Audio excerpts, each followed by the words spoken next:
மத்திய அரசுக்கு அளித்து வந்த ஆதரவை வாபஸ் பெறுவதாக ஜனாதிபதியிடம் திமுக கடிதம் அளித்ததை தொடர்ந்து அக்கட்சியைச் சேர்ந்த மத்திய அமைச்சர்கள் 5 பேரும் பிரதமரிடம் ராஜினாமா கடிதங்களை அளித்தனர். இலங்கை தமிழர் பிரச்சினையில் மத்திய அரசின் மெத்தன போக்கை கண்டித்தும் ஐக்கிய முற்போக்கு கூட்டணியில் இருந்தும் மத்திய அரசிலிருந்தும் திமுக விலகுவதாக அக்கட்சித் தலைவர் கருணாநிதி செவ்வாயன்று அறிவித்தார்.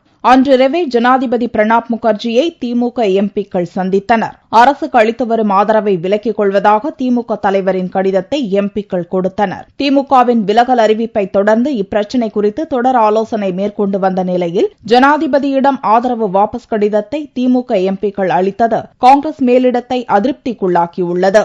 இந்நிலையில் திமுகவைச் சேர்ந்த நிதித்துறை இணையமைச்சர் எஸ் பழனி மாணிக்கம், சுகாதாரத்துறை இணையமைச்சர் காந்தி செல்வன், தொழில்துறை இணையமைச்சர் ஜெகத் ரட்சகன் ஆகியோர் புதன்கிழமை பகல் 12:30 மணியளவில் பிரதமர் மன்மோகன் சிங்கை சந்தித்து ராஜினாமா கடிதங்களை அளித்தனர். அதைத் தொடர்ந்து அரை மணி நேரத்தில் உரத்துறை அமைச்சர் அழகிரி, சமூக நீதித்துறை இணையமைச்சர் நெப்போலியன் ஆகியோரும் பிரதமரை சந்தித்து ராஜினாமா கடிதங்களை அளித்தனர். மத்திய அரசுக்கு அளித்து வந்த ஆதரவை திமுகவின் 18 எம்பிக்கள் வாபஸ் பெற்றதால் 540 எம்பிக்களை கொண்ட லோக்சபாவில் ஐக்கிய முற்போக்கு கூட்டணியின் பலம் 224ஆக குறைந்துள்ளது. இதில் காங்கிரசுக்கு மட்டும் 203 எம்பிக்கள் உள்ளனர். மெஜாரிட்டிக்கு 271 எம்பிக்களின் ஆதரவு தேவைப்படும் பட்சத்தில் சமாஜ்வாடி, பகுஜன் சமாஜ் கட்சி, ராஷ்டிரிய ஜனதா தளம், மதச்சார்பற்ற ஜனதா தளம் மற்றும் சுயேட்சைகள் என 67 எம்பிக்கள் வெளியிலிருந்து ஆதரிப்பதால் ஐக்கிய முற்போக்கு கூட்டணிக்கு ஆதரவளிக்கும் எம்பிக்களின் எண்ணிக்கை 291ஆக உள்ளது.